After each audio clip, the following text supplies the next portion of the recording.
Hey guys, this is Christine, your relationship and mindset mastery doctor and your leverage for change.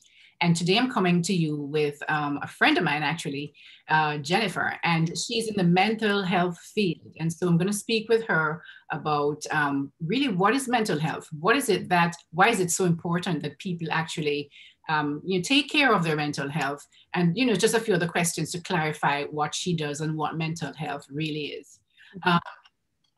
I'm going to ask her a few questions on just different areas, so that hopefully that these will help you to understand the importance of mental health. So let's see. The first thing I want to find out is how long have you worked in this field? Okay. So, hello, everyone. Wait. I totally missed introducing Jennifer. Jennifer, if you could just say a few things about yourself that you may want the audience to know, I'd really appreciate it. Right. So, as Christine stated, my name is Jennifer. We go way back. We were in internship together in South Florida, and we're pretty much in the similar field as well. I've been in mental health for 10 years. I worked with a wide variety of mental health illnesses, substance abuse, emotional disorders as well. And yeah, I live in Orlando, Florida. Yes. As Jennifer said, internship. She was doing our mental health, and I was doing my marriage and family therapy. And I also wanted to go into kind of, because mental health, you hear, being spoken about all over the place now, especially since this pandemic. And to kind of make a delineation between the different fields. Because Jennifer's mental health, I'm marriage and family therapy. And there's another field that's also kind of sometimes confused with all of them, and that's social work. The thing is that we have a lot of things in common that we do, but there are specific areas that may be different in each field. For mental health, Jennifer, what would you say that you kind of, what is it that someone in this field does? What are you guys responsible for?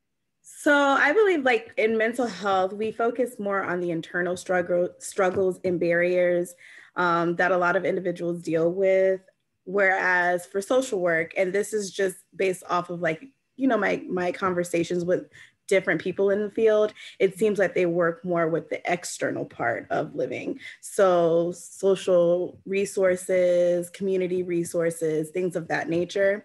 Whereas for mental health counselors, we're dealing with emotional distress, anxiety, depression, things of that nature.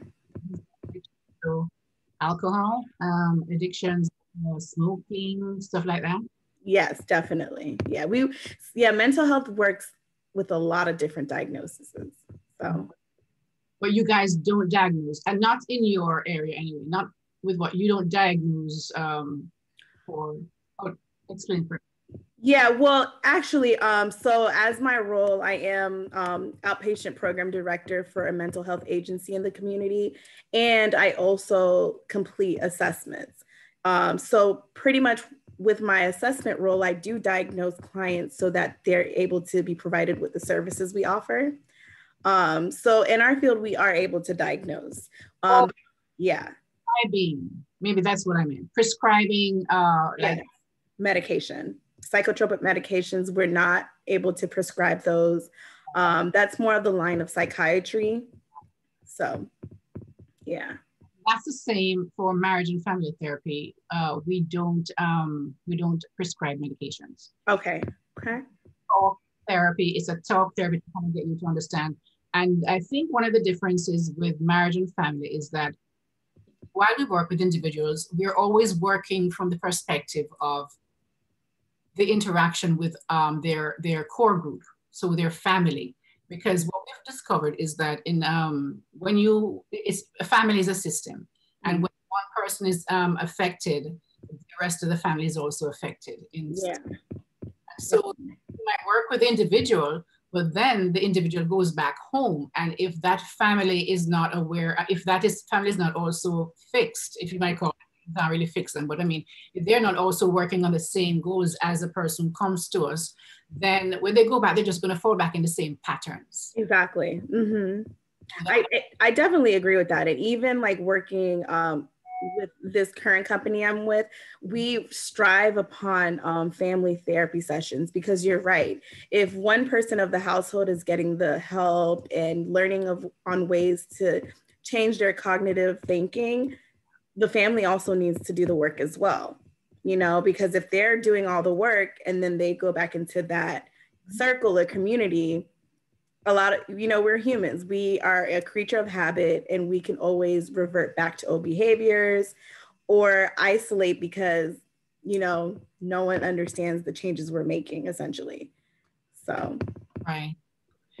And I think one of the things I noticed too, and one of the things when I was doing my doctoral degree, I had some kind of a research that was done in some mental behavioral hospital where, mental illness. Okay. Yeah. And this young man was suffering from schizophrenia.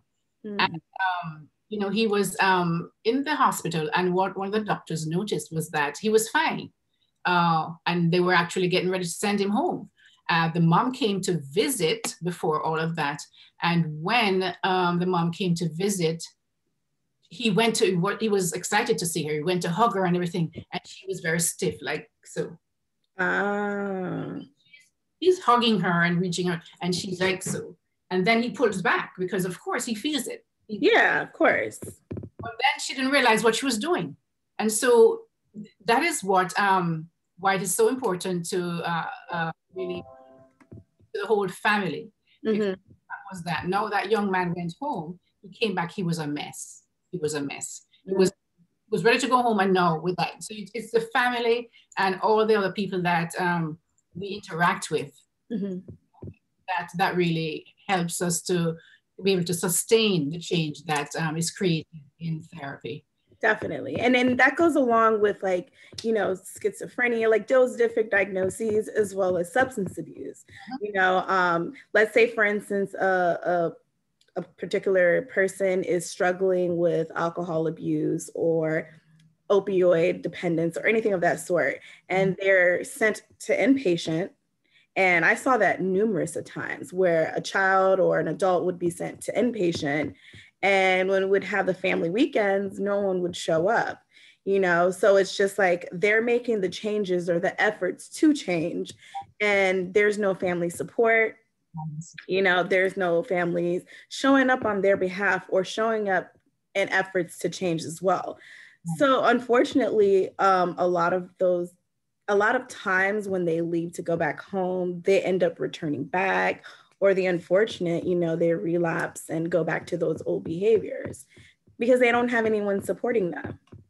So I think in every area, the family dynamic the family dynamic as well as the social circle, that's very important. Friends, whoever they hang out with on a regular basis, because that's the other thing with addictions as well, or any other kind of, challenges that an individual might be facing. Yeah. They are, if they hang out with the wrong crowd, the crowd that allowed them, that help them to maintain that behavior. Exactly. Back to that crowd. They keep going back to that crowd, even after they've been in therapy and have made huge, changes, and they go back right back. So that's why sometimes you have to make the difficult choice of changing your environment or the people that you hang around. I mean, think about it, like even from our standpoint. I mean, we don't struggle with substance abuse or anything of that sort. But think about it from our standpoint. What if we're at a place where we feel stagnant and we notice that, we have some insight of that, and we know that in efforts to change that, we have to kind of kind of change the direction of our path, right? And that goes with changing our social groups, you know, changing the way our thought processes are. And that takes a lot of work, even as someone who's possibly not struggling with much or of anything. So take that and then add on the substance abuse on top of that. I mean, if you think about it, it is extremely difficult. It's like you're completely doing a 180 in life. It is very, very difficult. Mm-hmm. And, what I find is when these individuals who are suffering and struggling go back home, if they don't really, it has to be a consistent effort. Correct. From them and also from the people that they hang around with. And so that's why I said it is very important that they choose their friends and their social groups wisely, because otherwise they can go back into the same cycle that they left to try and fix, and then they go back to the same people. It's going to just, you know, it's going to be a cycle. But, you know, I have experience in working with the substance abuse population. And one thing that I would always encourage is that if they have the ability to remain nearby, you know, the inpatient that they were doing the programs in, is better to stay in a halfway house, you know, away from the common grounds. So a lot of them would essentially change their living. Like I received a lot of clients from up north, the West, all those areas, because as we know, unfortunately, Florida doesn't really assist substance abuse clients with their insurances. So a lot of times we would get clients from up north, west, all over the world. And so what we would encourage is, you know, remaining in, obviously going through the stages of inpatient, IOP, and then transitioning into a halfway house where they would stay for, you know, possibly 9 months, 9 to 12 months. And then following that, staying within the community so that, you know, they were able to sustain abstinence, you know. I mean, after that 9 months or that year, so they go back to their usual, you know, back to where they came from. Have you seen evidence of maybe they were able to maintain the change, or went back into that same kind of dynamic? What have you seen? Well, so what I've noticed is that you build a habit after what, 22 days, right? And so, yeah, 22 days, a habit is built, right? So if you're able to sustain that for 9 to 12 months, you know, there's a high probability that you're able to continue to remain abstinent. However, it's all in the willingness of the individual. So that's kind of difficult to gauge because it's all in the willingness of the particular person. Like if they went in and they devoted their entire being to change, then yes, they have a high probability of sustaining that abstinence. But if they kind of teetered or they were doing it for other people and they weren't ultimately doing it for themselves, that's when I noticed a lot of times they would go home and relapse and then come back and do it all over again. One thing I noticed though, you mentioned that, you know, they have to have that will. And sometimes that will, I've seen and I've heard stories and read stories of people who may have had, they had suffered from alcoholism or drugs or whatever it might be. And something happened. It could be a life change in their life. It could be illness, or that if they don't, they got a wake up call.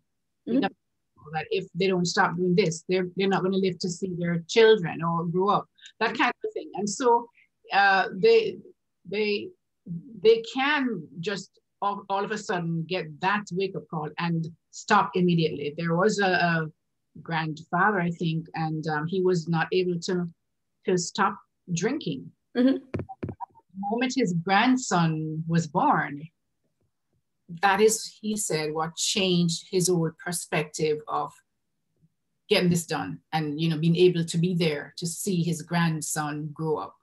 And so that was the life change that happened. So sometimes life changes, I've seen that it can happen, but the biggest thing is that you have to have a really powerful why you're doing this.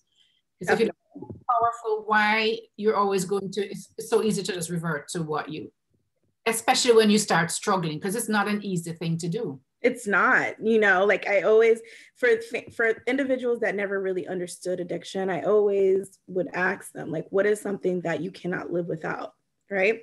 For me, I feel like I can't live without my debit card, you know? So what if somebody was to take that away from me and told me that I could never do it again?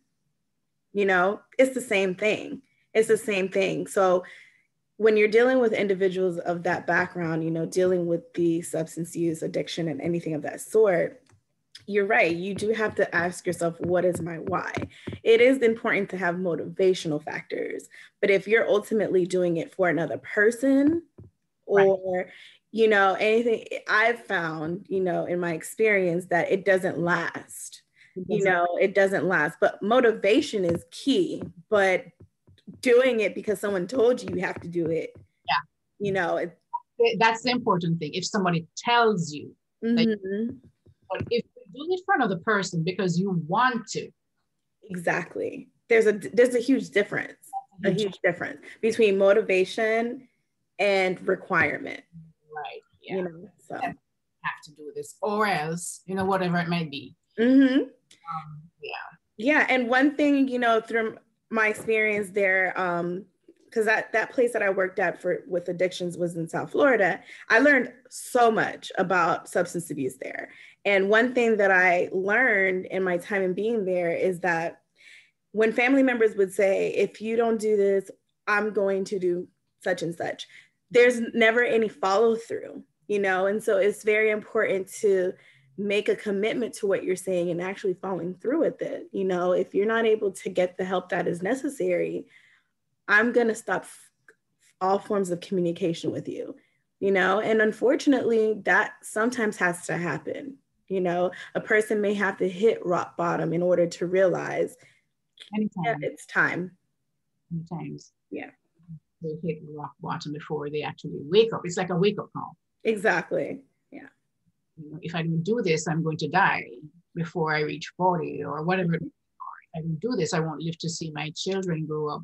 If I don't do this, you know, whatever. Your health is going to be so messed up that you probably can't walk or take yourself to the bathroom, things like that, you know? Yeah. Yeah, but it's a personal, again, like you stated, it's a personal reason. There's always a why behind it, and it has to be personal. It has to be personal. Mm-hmm. So what led you to actually choose this career? You know, so many people ask me this question.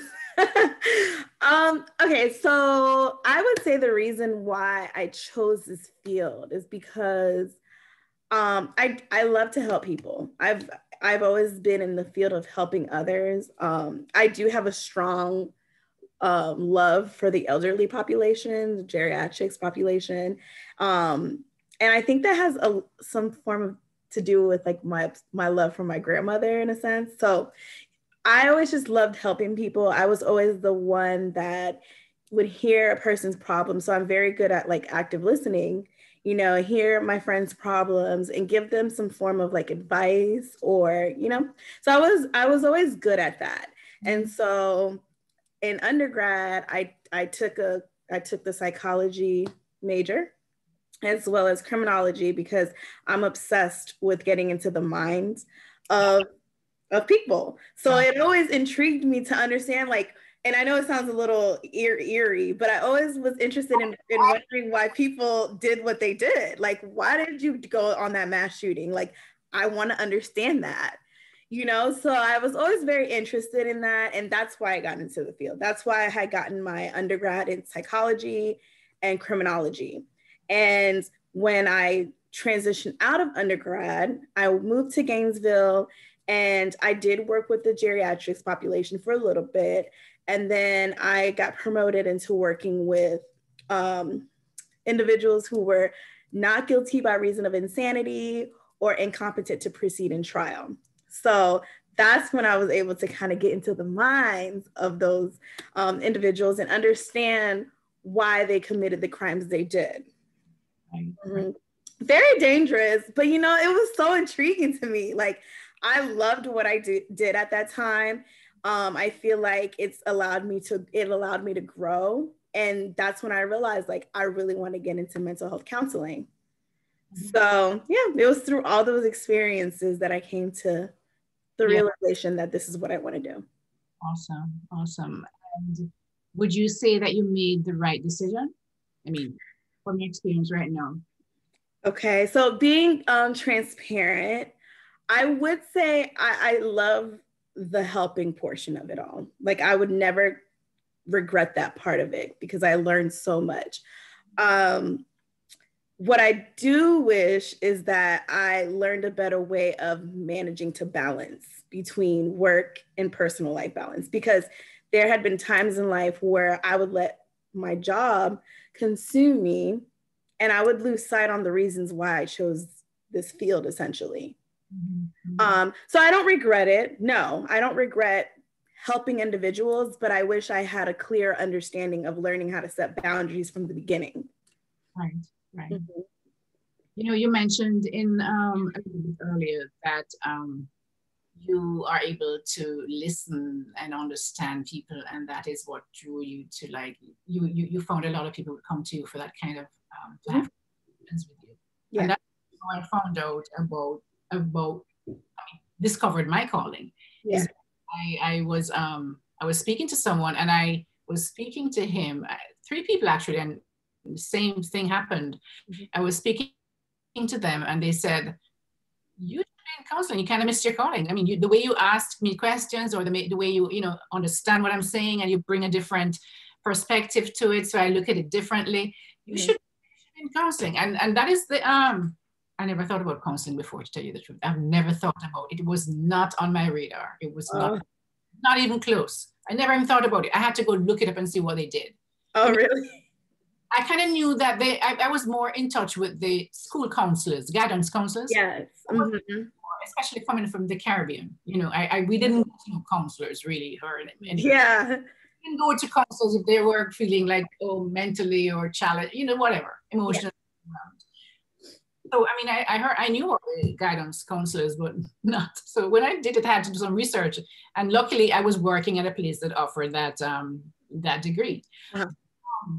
About what I was asking you about before, your ability to listen, understand, and really kind of just give that person the space to express whatever is inside of them and let it out, and be able to, and not judging, but just be there to listen. Exactly. And what I that is such an important thing, and that is something that I would encourage even people listening on this segment to really realize the importance of this. Yeah. There is I was reading somewhere, I can't remember where now, but there was this in San Francisco, that San Francisco bridge, or I think any bridge really, a lot of people, when they're going to commit suicide, they go on these bridges and jump off, right? Yes. Off the bridge, right? They plan it, they go there and they jump off. And there was this man, I think it's a police. He saved over, I think, 1,000 people on this bridge who were about to commit suicide. And all he did, this guy was telling the story. He was there tethering at the top of the bridge. And then he heard a voice, hello, just, hi, just calm, hello, hi. He looks up and there's this man up there. And he said, he was really like, what were you bothering me for? Kind of thing. I just want to get this over and done with, right? So he the man just stood there very quietly and, started talking to him and asked him why, why he felt that this was the last thing, that's the last option he had. Yeah. And he just listened. The man didn't try to convince him about coming up or doing what, or kind of give his opinion or his whatever it might. He just listened. And he said that was what saved him, because he said he has never been listened to, given that space to just talk about all his issues, let it out of himself. Yes. And that was what saved him, because he said he never had that. I mean, and he was surrounded by people, but nobody listened. Oh, wow. Nobody listened. Everybody had an opinion, or everybody had some kind of advice to give you, or to just brush it off, man, whatever, just whatever it might be. Yeah. Everybody just stood there and listened. And he said it was the most powerful thing for him, because He didn't even realize what it was that he didn't have. Wow. Body listened to him. Just Mm-hmm. listen. And sometimes, you know, guys, I'm speaking to the audience now, is that sometimes in your family, those children that go out and they shoot, commit mass suicides, those young people who go out and they run away because they want to get out of the house because maybe they don't feel heard or understood, right? Yeah. We're not saying that you can fix everything, but there are so many things that you can fix just by listening and hearing, not to fix them and telling them or correct them and tell them how they should feel or they shouldn't feel. And I've done that as a parent, so I understand. Yeah. As a parent, right?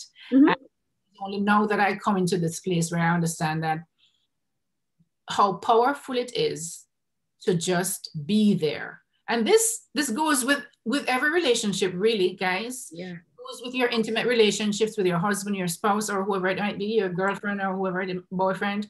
It works with your friends, your girlfriends. If you're a girl, you're a male friends, you're whatever it might be. If they're going through stuff, sometimes they just need to be heard and understood. Exactly. That's it. Nothing else. You don't need to do something for them. You don't need to try and fix them. You don't need to try and give them all the advice of what you think that you know, because what works for you might not work for them. Exactly. Or they are coming from a totally different background. They're having different experiences. They experience their experiences differently, depending on how they were brought up, right? How they were, and all the other back relationships they were in. So everybody is different, and sometimes when people want to talk, they just want to be heard. Exactly. They're not looking for any advice. They're not looking for your judgment. They're not looking for anything but just to be heard. Just to be heard. Just sit with them and just hear them. Exactly. And I think too, our society has become so, it's kind of selfish. We've become really selfish. Judgmental.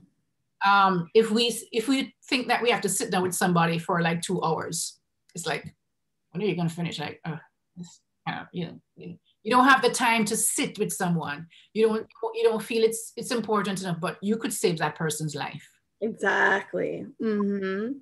Some people are going through so much, and when they're willing to talk about it, they may have gone through several other stages where they just didn't want to talk about it. But no, it's like they're begging for help. They're not saying they need help. They're begging for help, but the way they beg for it is just they want someone to sit with them, hear them out, understand what they're going through, and say, I don't know what I can do. I understand, I hear you, but I'm here for you if you need me. Exactly. Because you can't understand them. Don't tell me you can understand what they're feeling, because you don't. No. You can't. Yeah. Differently, Yeah.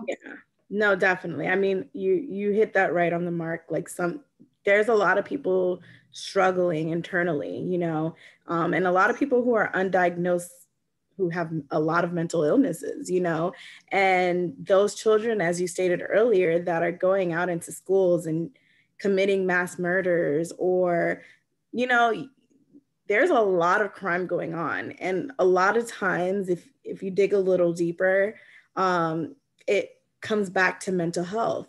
It comes back to the lack of communication within the home, within, relationships and all of that sort.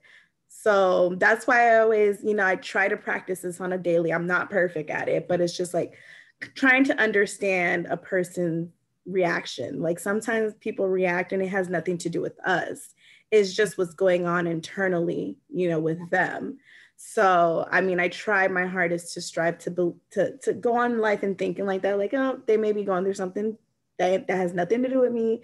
Let me not react. So, and treat them with kindness, because a lot of times, as you stated with your story, all they need is a little bit of attention, or sometimes a little bit of a break. Like, you know what, you got it.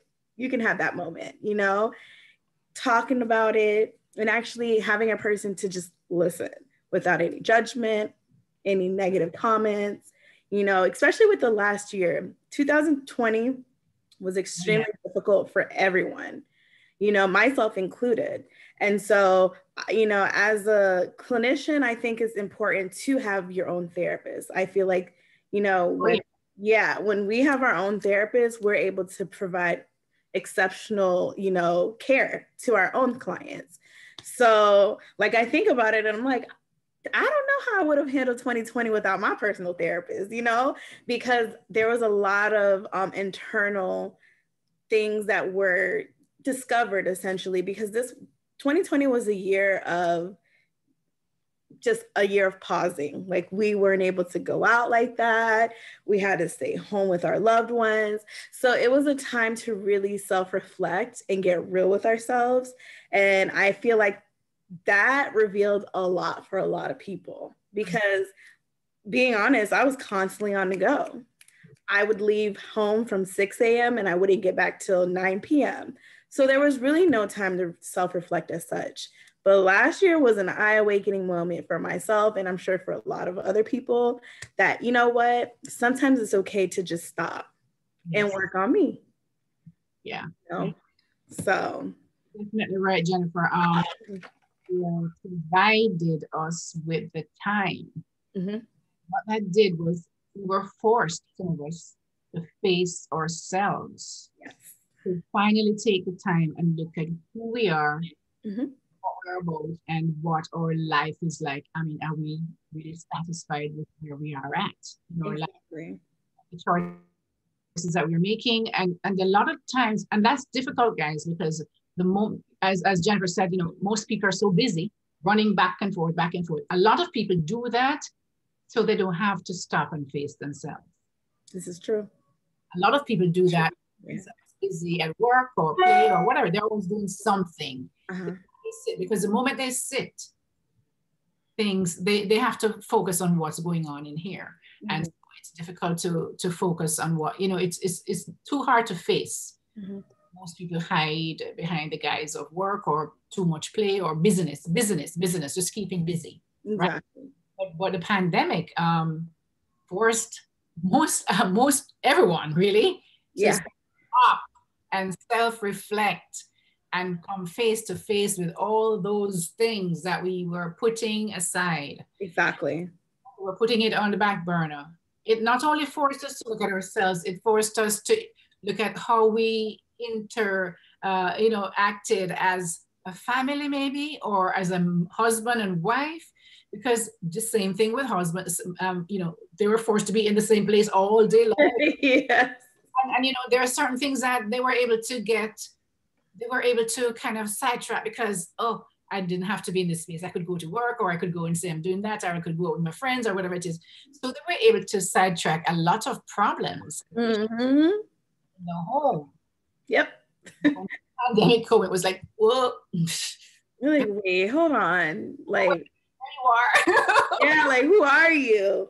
Yeah, I mean, it's interesting to see, like, in the assessments I would complete, it was interesting to see how many interpersonal struggles these families were going through.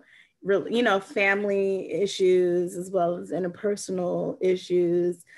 Because like you stated, it was a time where, we're stuck together, and so it brought out a lot of issues that were being thrown under the rug. Mm-hmm. And you spoke about the interpersonal, but there's also this aspect of the intrapersonal. What's going on in us? In us, yep. Yes. We did not, we kept busy because we didn't want to have to face what was going on within us. Uh-huh. And what do I mean by intrapersonal conflict? Because that's what it is. Mm-hmm. Something, because our brain is always making sure that things that we do are in agreement, right? Mm-hmm. So if there's something that we do, say for example, I say I'm a Christian, right? Yes. But I go out there and I go and cheat people, or cheat on, if I have a relationship with everybody that's possible. Mm-hmm. There is some sort of an intrapersonal conflict going on inside of me. I'm a Christian, in which requires that I behave in a certain way, but then I go out there and I'm cheating on my spouse, or whatever it might be, or cheating at work, or cheating on something, or person. Mm-hmm. whatever it is, there's going to be an intrapersonal. That's what I mean by intrapersonal conflict. Exactly. And sometimes what we do as to resolve that is that we will tell ourselves lies. Yep. Lie to ourselves. We don't want to face that we have this conflict and that there's something not right with how what we're saying and what we're doing are two totally different things, right? Exactly. Lie to ourselves so that we can have that to be cohesive to what we believe, who we believe that we are. That right? has to be exhausting, right? Yeah, I'm sure it can. I mean, that has to be exhausting to not be your true self, but to create a facade of. And a lot of people do that. Yeah, for sure. There's a lot of people that do that. Yeah, and they find sometimes they're not aware that is what is causing the conflict within themselves, and that is why it is important to go to someone, a mental health counselor, a marriage and family therapy. I market myself as a coach because I kind of do the whole gamut of change, anything to do with change, relationships. Yeah. Well, really, you need to get help so that this person can, because what we do is that we talk and we listen. And when something does not line up with what you're saying, we can tell and we can bring that to you so you can come to realization that, I didn't even realize I was thinking that way. Exactly.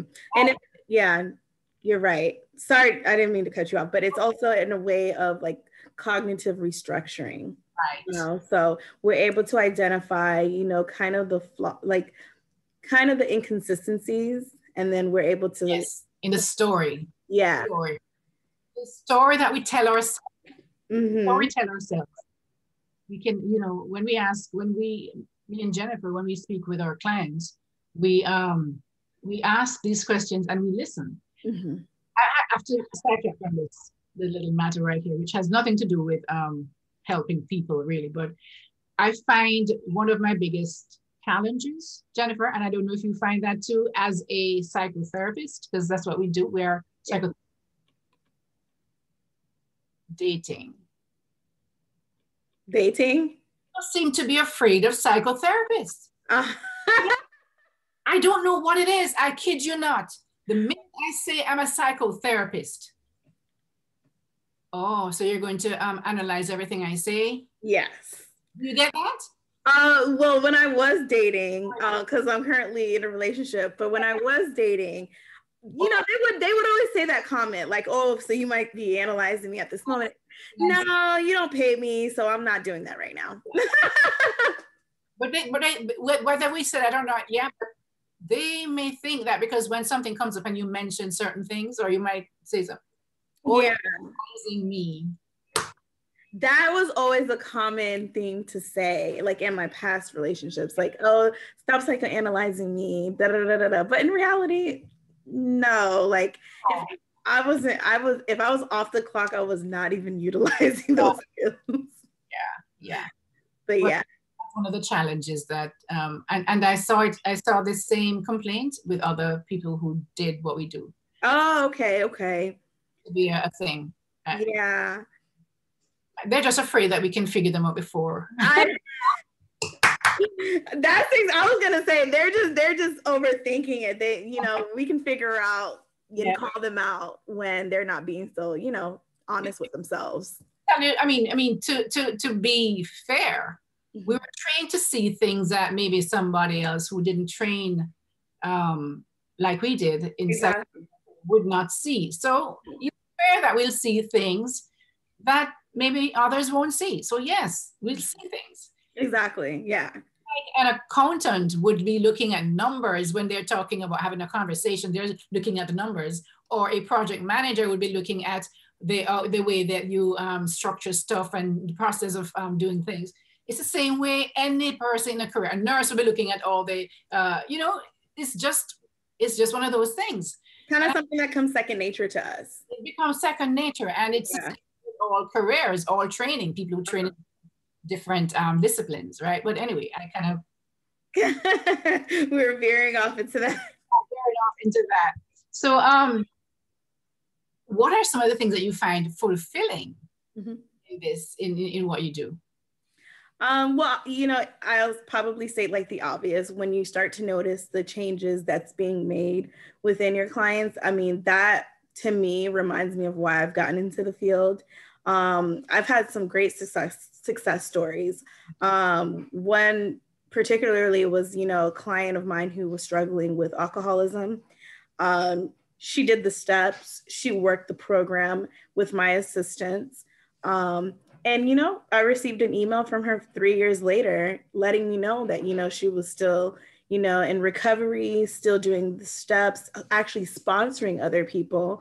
So, when you get emails like that and you get updates of such, it reminds you like, okay, this is why I got into this field. So that's a fulfilling moment for me when I'm able to know that I'm actually helping someone, that my efforts didn't fall on deaf ears or anything of that sort. Yeah, you're making changes. Yes. You're helping to change the world, really, because when you change one person, that person's their legacy in the world changes too, right? Exactly. And so it goes back to the real reasons of why I went into the field. My goal was to help others, and when you get those little reminders, it feels good. It feels good. I mean, I had a doctor, which I just finished her sessions, and she was so good to us. She was always really telling me how much I helped and what she learned and how much, she never thought of that, and how so when you get those little text or emails or whatever it is it really kind of just confirms this is why I went into this. Exactly. I always say that I would do this for free if I was rich. Yeah, rich. Because that's how much I love what I do. So I always tell people, if I had money, I would do this for free. It's how much I love to help. Yeah. But if you think about it, being transparent moment, mental health doesn't pay that much. It doesn't. No. So in reality, it's like you do have to have a heart in order to get into this field, because if there's not a bunch of money into this field. So I always feel like, you have to have some form of a good heart, right? You may not be doing it for free, but practically. You're right. Practically. Yes. So what are some of the areas that you find that most people ask for help with in terms of mental health? I would say a lot of trauma, PTSD. Mm-hmm. Yeah, a lot of PTSD. Then I would say the second would be depression, mm-hmm. and the third, anxiety. Mm-hmm. Yeah. So a lot of trauma, but there's a lot of trauma, like, life experiences, whether it be through witnessing the trauma, experiencing it, or both, being a third party, hearing about the trauma, like I hear a lot about trauma. Mm-hmm. Mm-hmm. It's so funny because one of the things that I do in my coaching mm-hmm. is on attachment styles, right? Mm-hmm. I've discovered that it's fairly new. It's fairly new, and I didn't learn this in my doctoral studies. I didn't do that. I did this on my own. I always trying to learn things on my own mm-hmm. that I find might be helpful to create change in my clients, right? Yes. Whether or not, I'm always learning something new. So this is one of the things I found that was so important, because just like you said about trauma, mm-hmm. a lot of the reasons why a lot of people are attached in a negative way, like the dismissive avoidant, or mm-hmm. the fearful avoidant, or disorganized is what they call them, right? Is big, and the anxious-preoccupied is because of how they were, of some trauma that they had. And trauma, guys, does not mean that it is some really horrible things. It doesn't have to be really horrible. No. It has to, what trauma is when it's not processed. Exactly. That's when it becomes traumatic. Mm-hmm. You're able to process it, and that's why you need to go to get help. Mm-hmm. That is when now you can manage that PTSD or the trauma. Mm-hmm. And so as young children, when these children experience maybe their parents quarreling all the time, or fighting and throwing things across the room, or drugs, or they're addicts, and so they're always spread out somewhere and they have to take care of themselves and all kind of thing. All of these kind of trauma was not processed because they were children. Exactly. Yeah. The frontal lobe is not even fully developed for them, which is what processes and makes sense of what's happening around you, right? Mm-hmm. When that's not developed, then these children grow up believing this is what marriage or a family or a couple should look like. Exactly. Continue that, and they lead into that in their intimate relationships with that same kind of attachment style as they grow up expecting. So they're attracted to people now who look like their parents. So that is why you wonder now, why do I always end up with these people? You always end up with people who don't treat you right. Yeah. The attachment style that you grew up with, and also what you saw around you as you were growing up. Yeah, it's like a learned behavior. You know, if it was taught to you as if it was normal, obviously when you become an adult, you're going to believe that's normal. You know, and it's a form of like unfinished business, essentially, when you're not able to, when you haven't processed it. And so you commit the same, you know, I wouldn't say mistake, but you can continue the same cycle as your parents, unfortunately. Because, you know, a lot of men really believe that when they get older, they saw their father beat their mom all the time. Mm-hmm. And they will either go from one extreme to the next. It's either they'll say, never, I will never, whatever it is, right? Touch a woman. And the other ones who believe that they would never touch a woman, but somehow it's there because they hadn't processed it. And it just comes back and they start abusing their female partners as well. Mm-hmm. You know, so it's the processing is really what is important when someone suffers trauma. Exactly. That trauma is what free you to now live your life in a healthy way. Exactly. Right? Because a lot of times trauma could be related to the lack of forgiveness that's needed. Yes. You know, and it's kind of like that freeing moment as you talked about. In order to feel as though a weight's lifted off of you, you have to process it. And if there's people that need to be forgiven, or if you need to forgive yourself, that's a form of processing the trauma also. That's actually one of the things that I have my clients do. One of the first things when we start working together, is that especially when they come in with a lot of bitterness and anger. I know that one of my last few clients, she had a lot of bitterness around her mom. Her mom was cold and distant and very not loving at all. And always put her down, you know. And so she grew up really believing that she was less, you know, that she wasn't loved because she was always being criticized and stuff like that. And it was difficult for her to be in intimate relationships because of that. And so one of the things I had her do was not only to do this forgiveness of others, but also the forgiveness of herself. Or not, you know, for, you know, not you know, just because we blame ourselves so much. A lot of times we blame ourselves. So she had to go through a ritual is what I do. I had a certain amount of things that she had to do.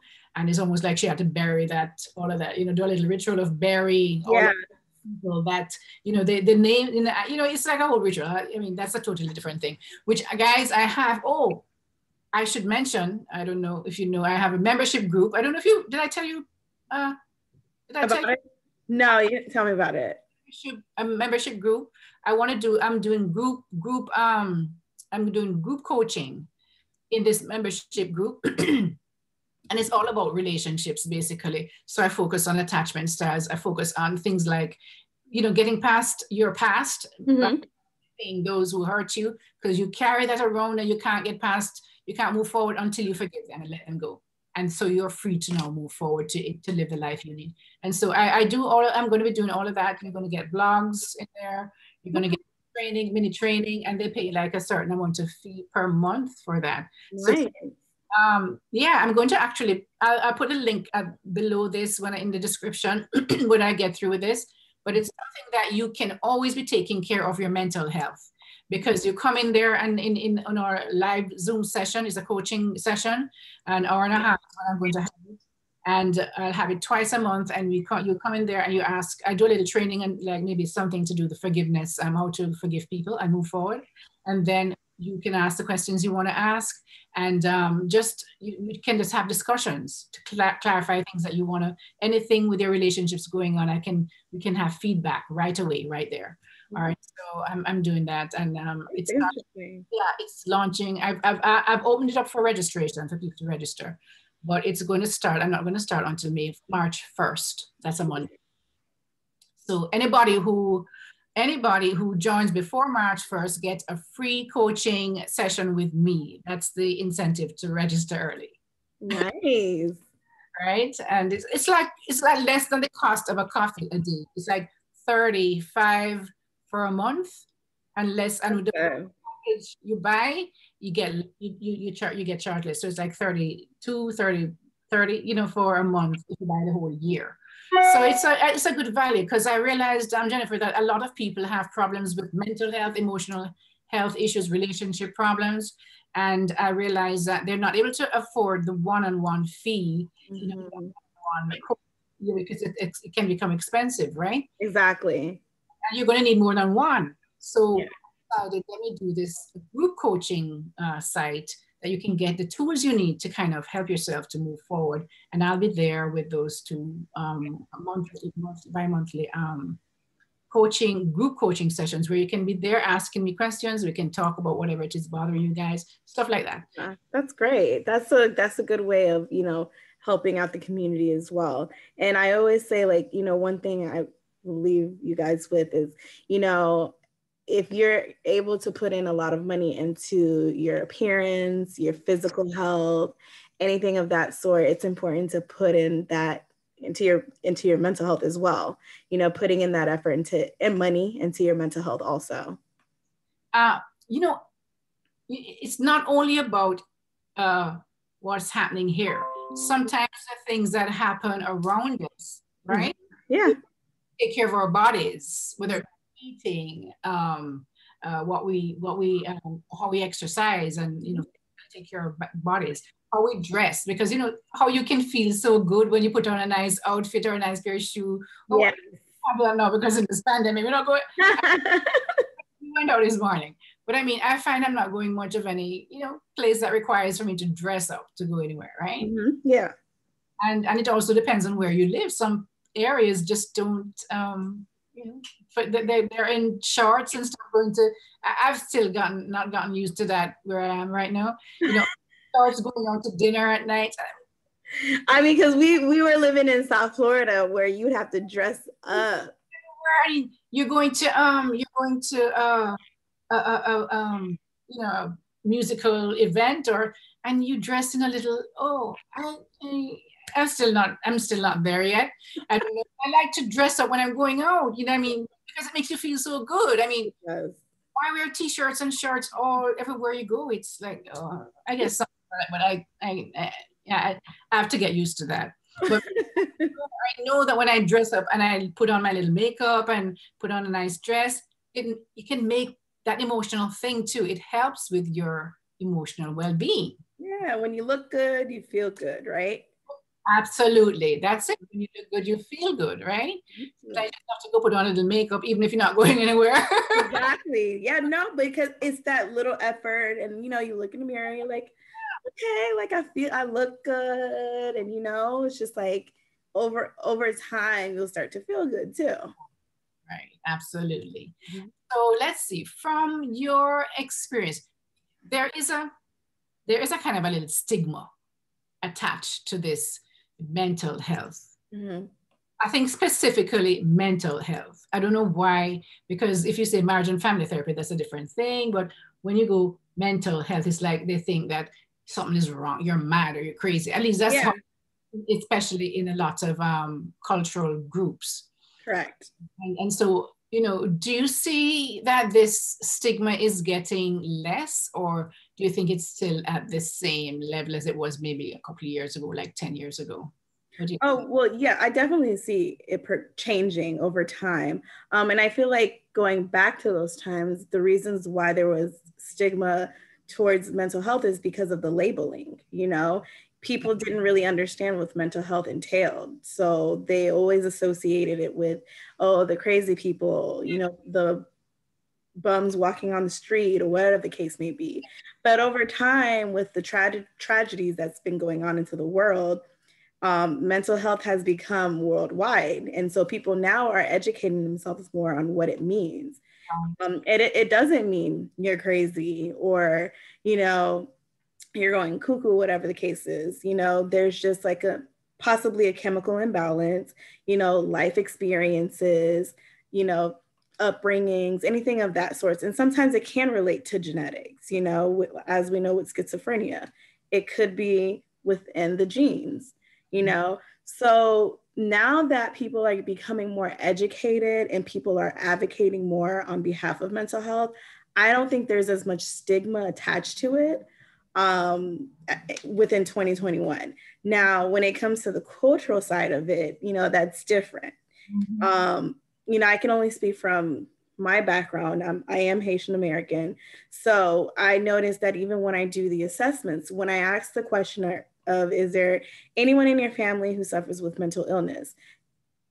9 times out of 10, they're going to say no, you know, because in their mind, they don't speak about that. You know, you brush it under the rug and you keep it moving and you do what you got to do on a daily basis. So I would say in the cultural side of it, as it relates to my background, there is still stigma attached to it. I don't know how it is in other cultures, but I think it'll get better, you know, as we continue to educate our parents and, you know, as we try to continue, you know, educate them on that, I think it'll get better. And I think the young, the 40s, right? Are more open to going to get help when they need exactly. it. People my age, over 40s, 50s, right? 60s, 70s. Yeah. Man, I'm going to tell anybody my business. That's what I usually hear, especially in I'm Jamaican. That's my heritage. I'm from Jamaica. So especially the men, they are not going to tell anybody their business. And usually the family usually kind of keep it cloaked in, like, you know, if somebody is suffering from this, it's like they hide it. It's like family secret. Yeah, it's a big family secret. They something to be shameful for. Shame. That's how the perception. That's what the perception is. Yeah. And so I'm hoping that it will get better.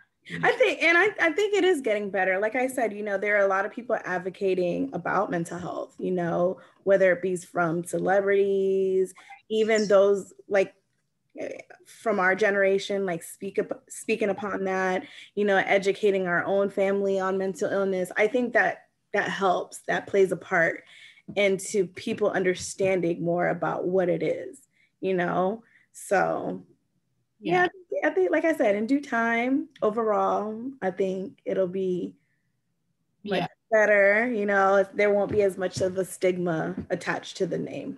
Yeah, and it would help so much in our society now because of the, you know, there a lot of one of the things that are happening. I mean, that's happening is that in a world full of people, every time you turn around, there's somebody there, right? Yeah.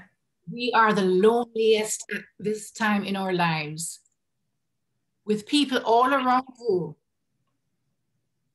At this point, the 21st century, whatever you might call this, right?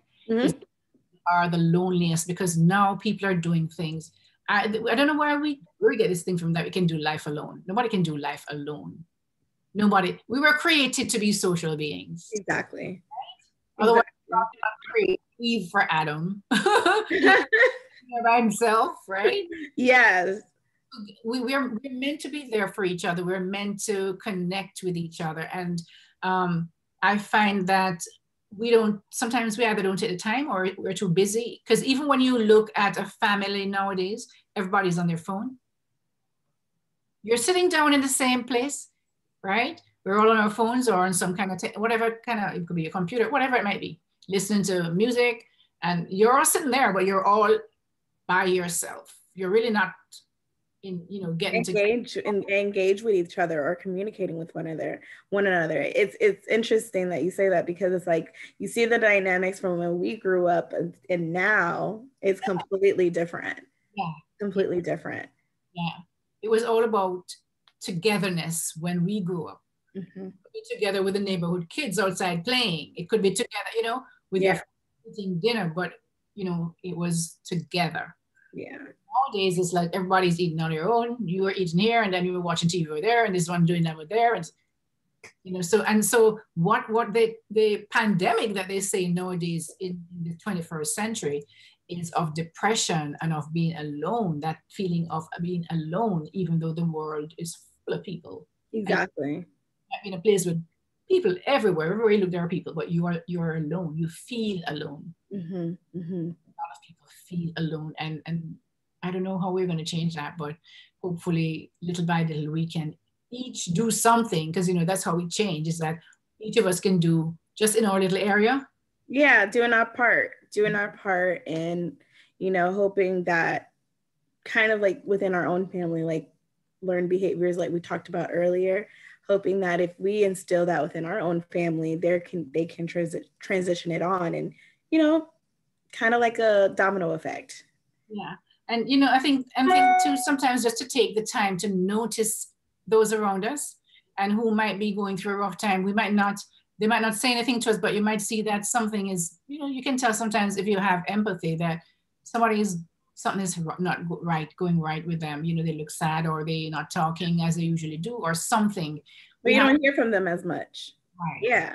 But I think empathy is lost within the 21st century. Like, it's lost. And for me, like, once, and this is just like overall, like, it doesn't matter where I'm at in life, who I'm working for. If I feel like there's a loss of empathy, I'm completely turned off, And so that's what I feel like a lot of people are lacking nowadays. And so even if they know like a loved one is possibly going through something, we typically go back to that mindset of, oh, well, they're not hitting me up, I'm not going to contact them. But a person may be going through so much and it has nothing to even do with you. Right. And just by picking up the phone and saying, hey, how are you doing? How are you feeling? Can change their whole entire day. They say that sometimes you pass somebody on the street and you might be that one person that they're going through some really bad stuff, and you might be just smiling at that person or saying, hi, whatever it might be. You might be the first person that has even seen them. Exactly. Actually seen them, acknowledge their presence in this world. Yes. So many people just pass by. We just pass by each other without even acknowledging this other person, even by looking at them and smiling. That's all it takes. That's all it takes.